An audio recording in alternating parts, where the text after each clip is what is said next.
Welcome to Generally Speaking, the off-season edition. I'm your host, Angelo, also known as @NJ_Generals on Twitter.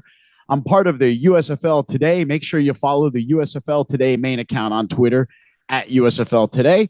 And also make sure you follow our YouTube channel where you can find all of our great shows and our content right there. That's also @USFL Today. Generals fans, this is a great show today. I'm happy to bring on my guest, Generals wide receiver, Randy Satterfield. Randy, welcome to Generally Speaking. How you doing? Doing pretty good, man. Thank you for having me. I'm glad to talk to you, and thank you for coming on. We're only a few weeks, literally now, away from camp coming in. And how excited are you?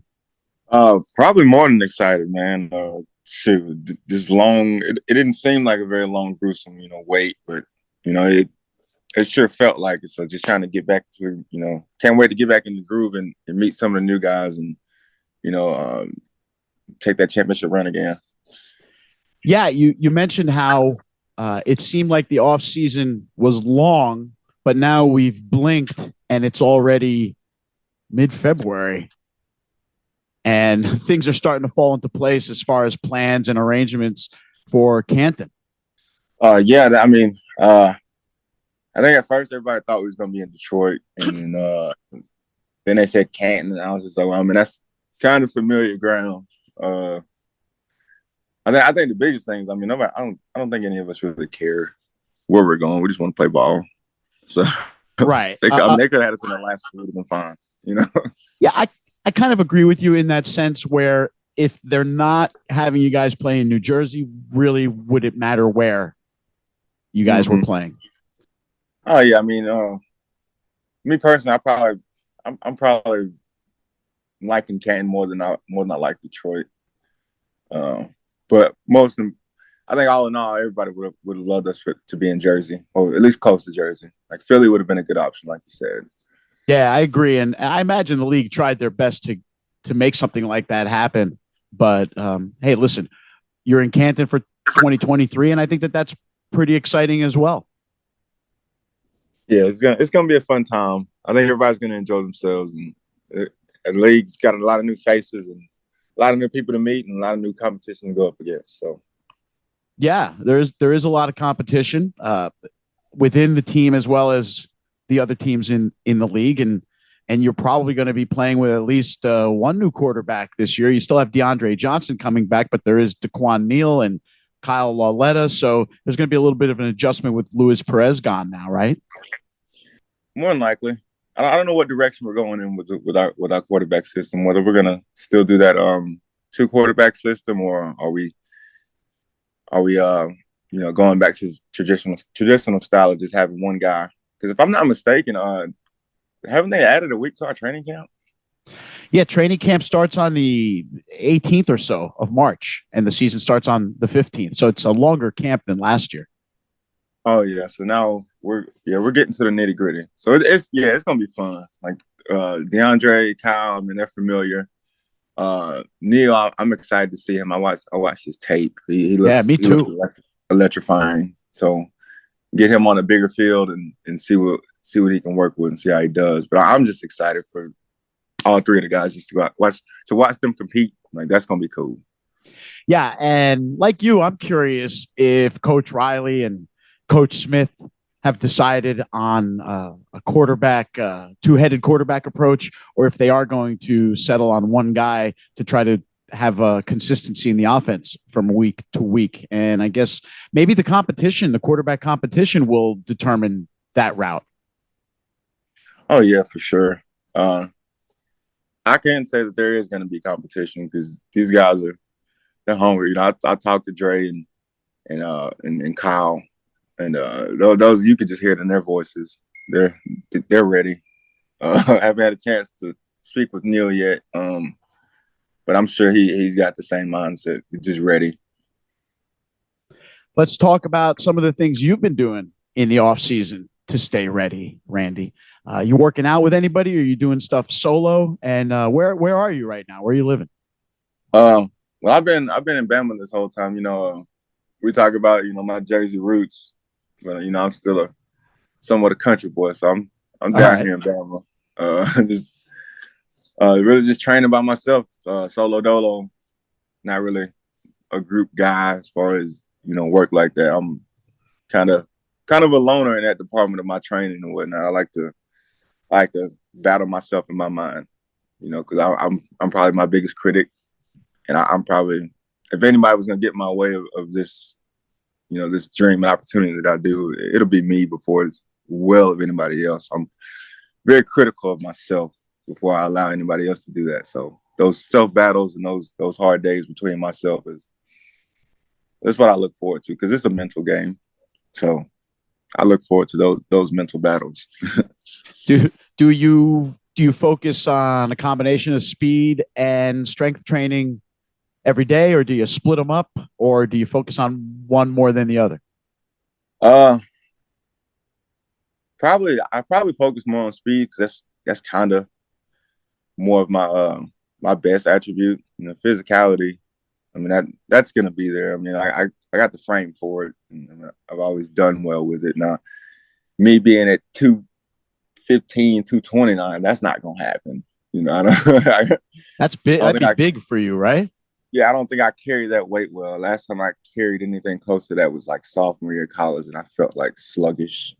So I think now I just been focusing on like just being explosive and uh, just nicking things here and there, just polishing up some things, and some things that I was wrong last season. Just really just spent time harnessing on it, getting lower because I'm a bigger guy, and uh, having deceptive speed, and just learning, adding to that art form of being a receiver, because playing a receiver is just like, it's just like art in my head, just like painting.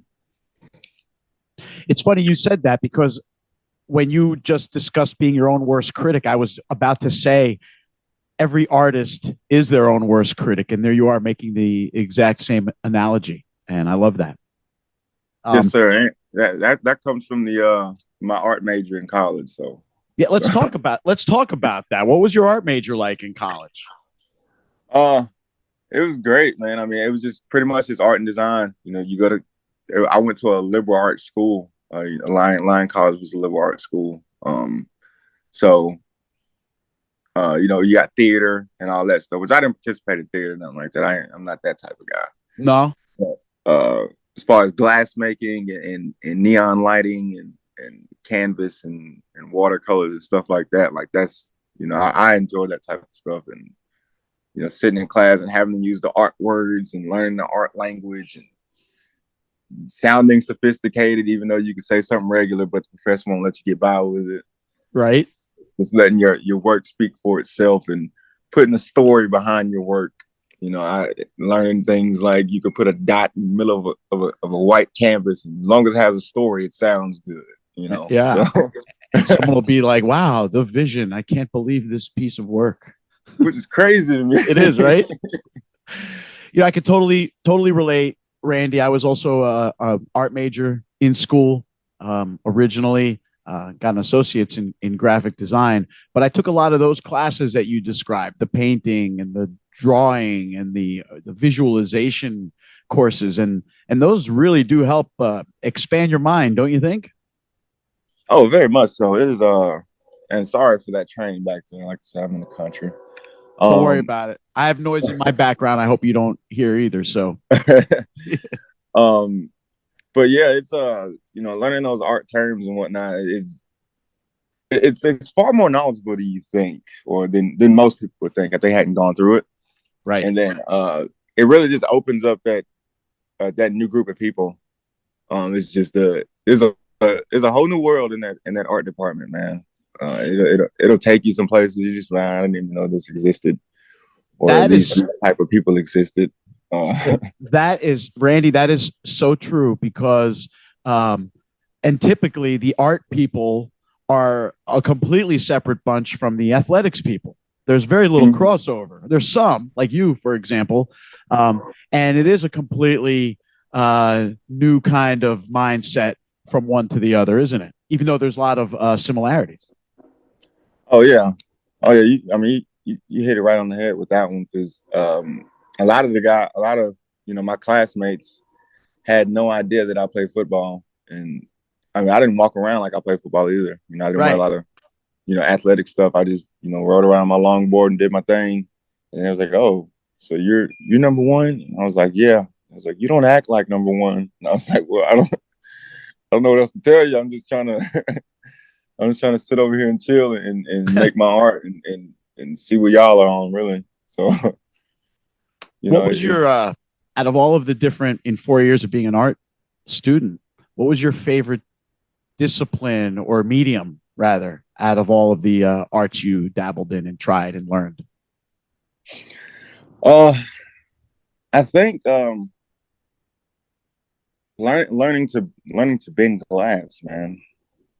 Like the glass bending that's a tremendous process because you got to get the temperature right, and then to be able to sit there and take a small piece of glass and probably be able to map it out to 10 or 15 inches and make it wiry and still be able to put electricity through it is probably, I don't know, it's something about it because I got a few neon pieces in my man cave, and it's just I still look at them like, I can't believe I did that. And trying to get the equipment to do it, you really gotta have like a shop for that, like outside, separate from the house. Right. I mean, you might blow some stuff up, it's possible. Well, But I guess that's the beauty of it. so you made all of your pieces while you had access to the equipment at school then? Yes, as far as my neon lighting, Yeah. But as far as my regular drawing and watercolor and whatnot, it's that's just canvas. I got art everywhere. I had a few pieces shown in like two museums in Tennessee when I was up there in Cumberland. Wow. University. And I'm kind of like a big Great Gatsby fan, so All right.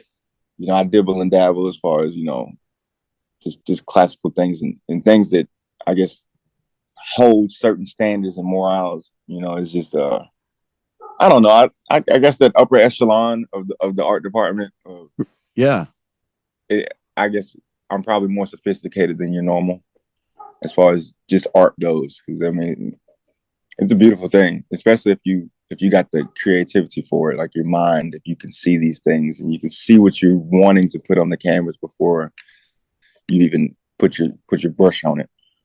Do you think a lot of that also applies to your football in terms of running routes and visualizing where you have to be on the field, either before a play or before a practice or before you read the playbook or anything like that? Oh, most definitely. It's kind of like that. What do you call it? That's So Raven, when she sees what's going to happen before it happens, and you kind of go through some of that. Yeah, you kind of just like, okay, if the moment I expected to go this way in my head, but the moment your feet get to moving is just the equivalent to the moment that brush gets to moving is, when you're doing it, and then being able to be okay and react to maybe him doing this, and being okay when your brush takes a left instead of a right, and just adapting to it and being comfortable with what you're adapting to. And then of course, you can't go too far into it because then you get to think, man, I could jump from the 10-yard line like Superman into the end zone if I want to. And you're like, nah, you can't do that, man. Calm down. I mean, you can't get that creative with football, man. But it still allows you to be creative, even if you can't get that creative with your moves and what you do. Oh yes. Oh yes.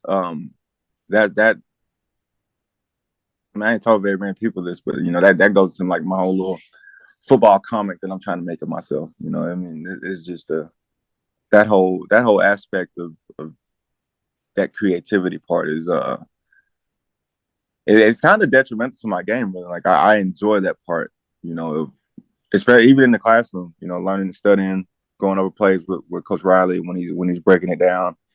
It's just I'm really able to see it. Like he's talking about it, and I can just see the play developing. Like, he'll say Zoe's over here, or I'm here, or Cam's here, and he expects this slip. And as he's talking about it, even though it's not on film yet, I'm sitting here just, okay. So this is what it'll look like. And I can picture the grass, the sky, everything. So you take it deeper than just your route or where you have to be on the field. You're seeing the environment, you're seeing the weather, you're seeing the crowd, you're seeing everything. Everything. Everything. I guess you do have to visualize it all to have a complete picture of how it's going to turn out. Oh yeah, because all of it's important. It really is important. I know a lot of us say we go out here and we just play ball. Well, I go out here and I enjoy ball. So, I mean, I could have seen a butterfly land on somebody's helmet mid-play. Like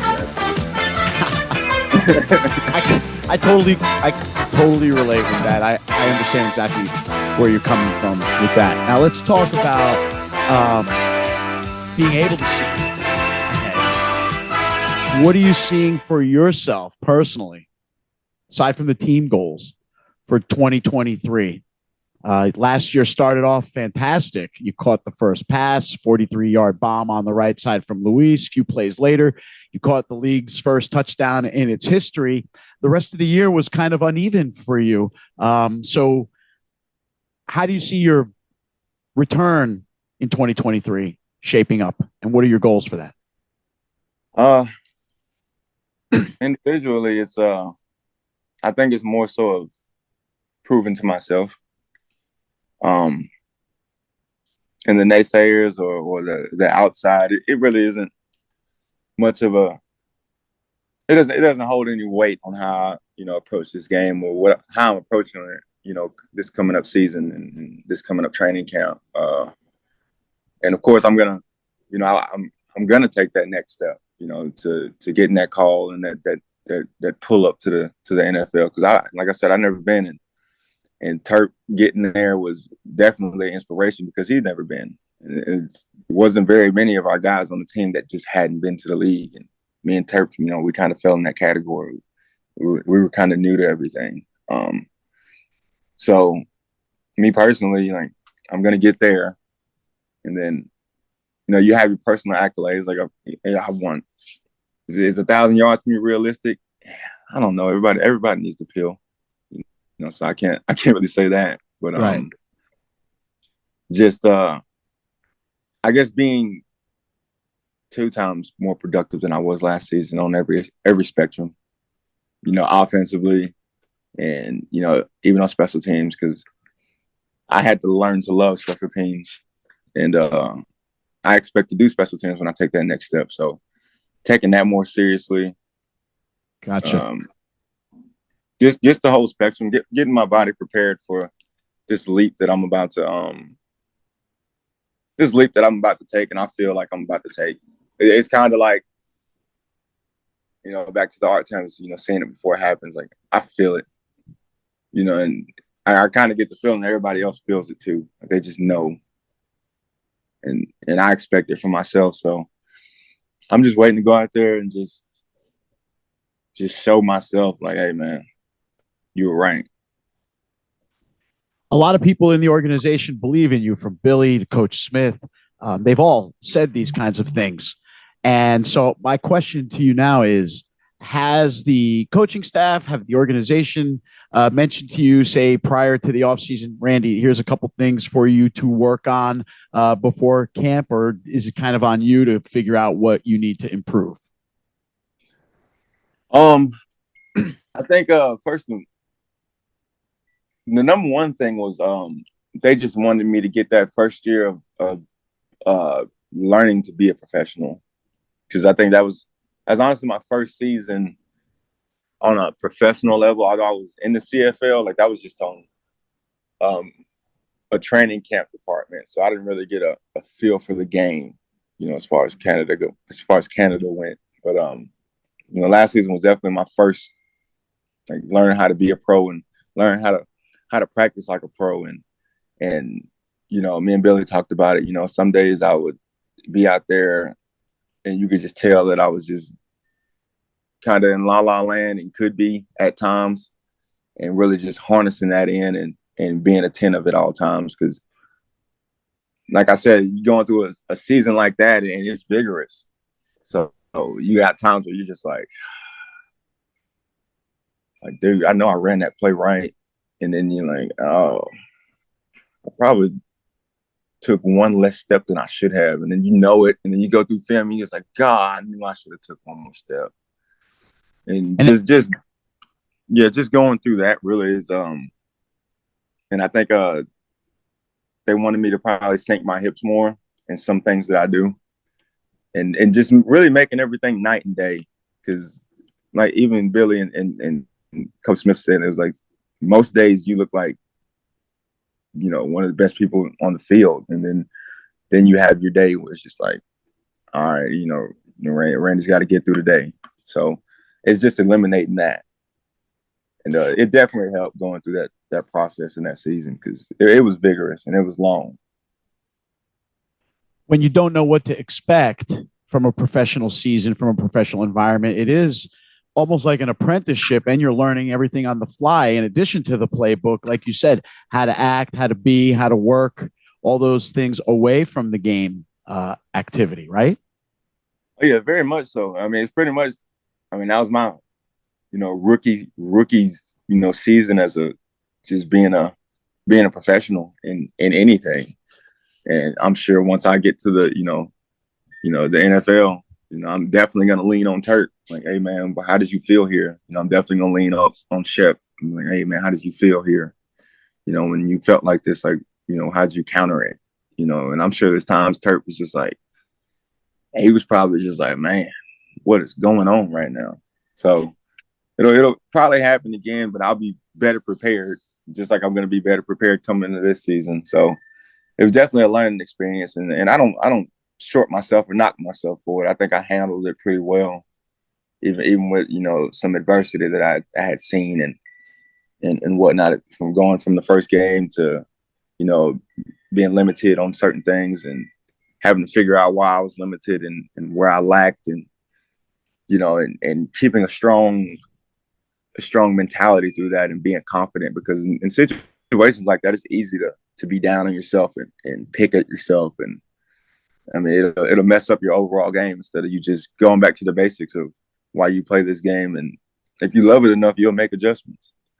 You took the next question almost right out of my mouth, or statement, which was you've done an amazing job of recognizing where your game needs to improve, accepting it, being accountable for it, and also not letting it beat you up, not letting it get you down, and keeping an incredibly positive outlook on the 2023 season, and accepting last year for just the learning experience that it was, and that it wasn't a negative thing no matter how it turned out, and that 2023 can only be better for you. Yeah, most definitely. I think the things that I was, that God allowed me to go through in my life, set me up for that. So, the leaving, West Alabama sophomore year of college, for, getting into it with a coach, for being immature, and, having a misunderstanding, like things like that leading up to what happened last season with me, it definitely played its part. Like, I understood why, I've gone through the things I've gone through in my life, because last season I could have definitely, turned it in and put my head down and, like, I'm not doing this. This ain't happening for me, and yada yada yada. But that was everything up to that point in my life was for what happened, last season. Of, hey man, put your head down and keep grinding. Stay confident in yourself. Like, you're here for a reason. You're here just like everybody else is. Everybody else is here just like you're here. So there's really no difference. You just gotta, learn on the fly. Right. And you've earned your spot there. It's not like anyone handed it to you. So right. It's going to be exciting to see how you springboard into 2023 in practice and at the games. It's going to be exciting to watch. Let's talk about something a little different. Randy, I don't know how many other guys on the team can claim this, but you were actually born in New Jersey. Yeah, I don't know how many we got that can actually claim. I don't even know if I have any. Well, I think Dre's probably remotely close. I think Dre's a New York guy, but he really grew up in Florida. So right. He really can't claim that. I don't know. That don't count. No, it doesn't. It can't, because even though viewers may be like, oh, he can't be from Jersey, because you hear my country slang, but it's like, no, my mentality is very Jersey. Is very that mindset of getting out the trenches is always there. You know that, and that honesty aspect of it's there too, because some guys, hey man, you got to tone it down a little bit, man. You sound a little bit aggressive. I'm like, nah, I'm not. I'm not trying to be aggressive, man. I'm just I'm just telling you, what's going on right now.